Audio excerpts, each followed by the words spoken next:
Well, Jane was heartbroken. Her best friend, Marge, hired a stenographer for their 4th and Bridge office and told Jane she needn't come down anymore. Being a partner in the business, Jane rebelled and came running to Mr. Ace, who has an office in the same building.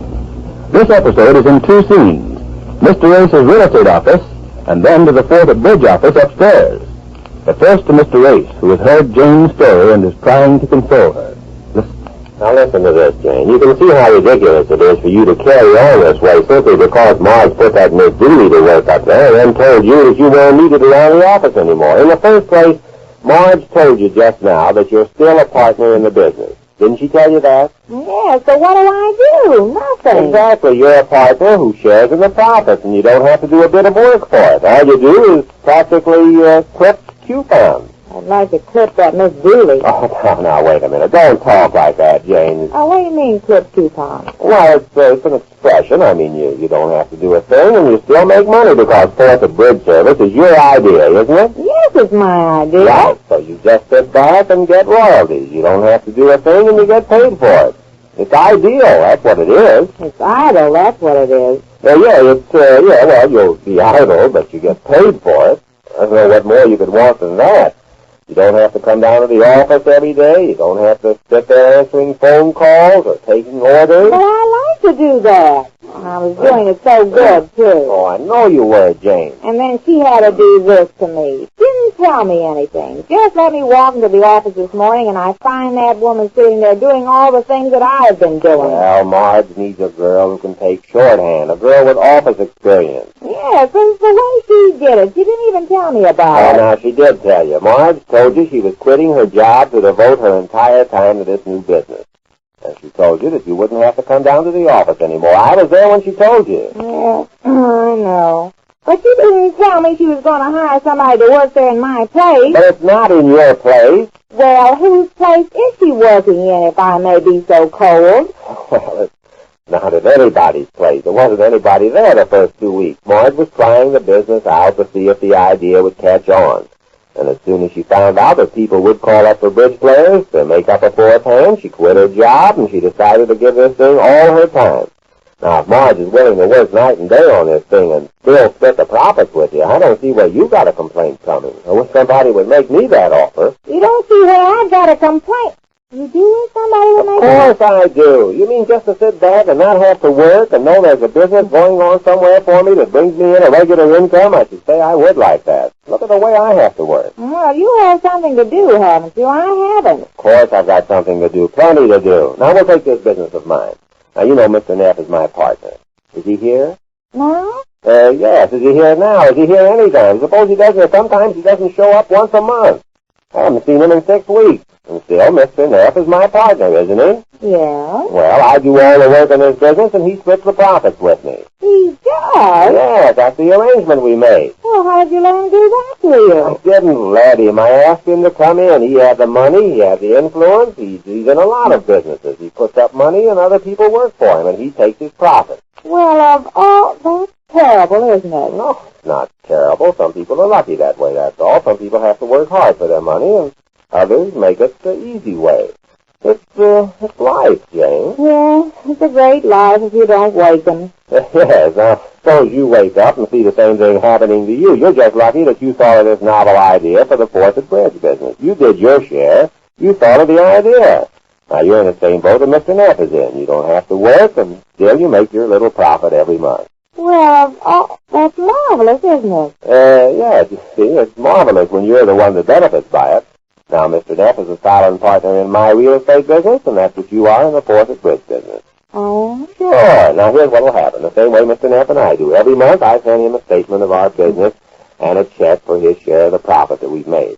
Now, every month, Marge will send you a statement of your business and a check for your share of the profit. You will? Of course. You don't have to fool around about the business and all that. Just like Mr. Neff, huh? That's the idea, just like Mr. Neff. Now, you see, you were so upset over nothing. Now, you feel better? Well, a little. Well, that's fine. You'll get used to being a plutocrat. A what? Nothing, Jane. Now, suppose you went along home and devote your time to your housekeeping duties? Oh, the same old humbum existence. Well, it's not so bad. You just find enough to do around there to keep your mind occupied. Yes, and I'm going to miss coming downtown to the office every day and seeing people. Oh, you'll get over that.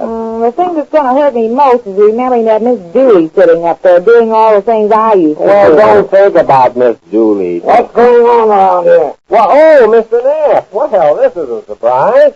Surprise to me this office is still open. Oh, hello, Mr. Neff. You are still open for business, aren't you? That's fine. Jane, please. What do you mean, Mr. Neff? I asked you if this office is still open for business. Well, of course. I didn't get what you mean. You don't get what I mean.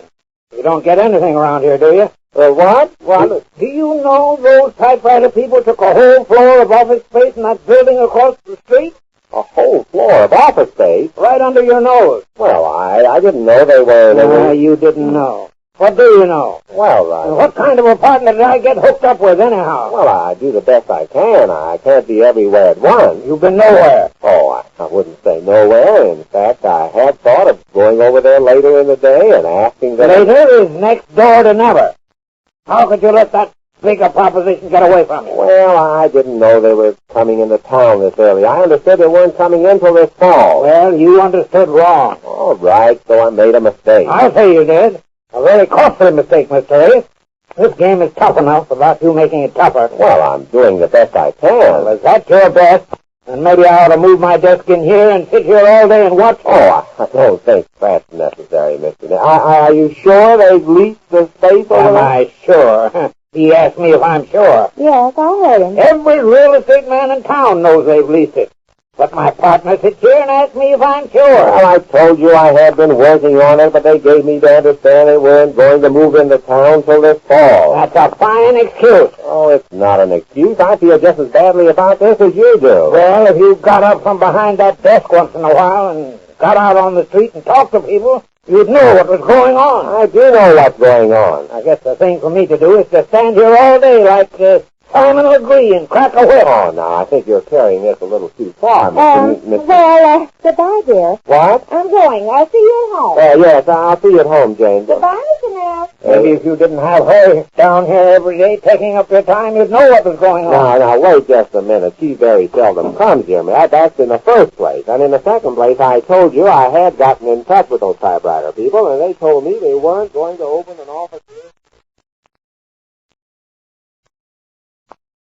I think that'll be all the dictation for now, Miss Dooley. Yes, Miss Hale. Oh, file away these references on our bridge players, will you? They're very important. Yes, Miss Hale. I don't want to run up against another card sharp. From now on, we'll investigate each player thoroughly. Oh, make a memo of that for Mr. Jackson. Just say, no player can be hired without a complete and thorough investigation of his background, his references, and his character. Got that? I have. Well, you just leave that on Mr. Jackson's desk in the next room. Is your typewriter comfortable over there by that window? Oh, yes, I'm quite comfortable. There's a very good light here. Good. I'll answer. Start the bridge? Oh, yes, sir. What's the address, please? Just a moment. You say 2218? What's going on around here? I didn't get that. Oh, I'm sorry. What was that again? I say, what's going on around here? 2280? Are you still open for business? Oh, 18. You are still open for business, aren't you? Just a moment, please.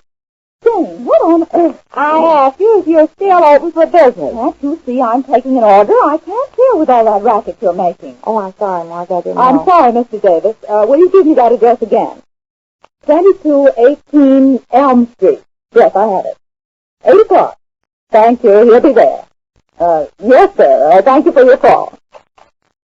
Now, Jane, what was all that shrieking you were doing? What's going on around here? What's going on? Yes. Is this office still open for business?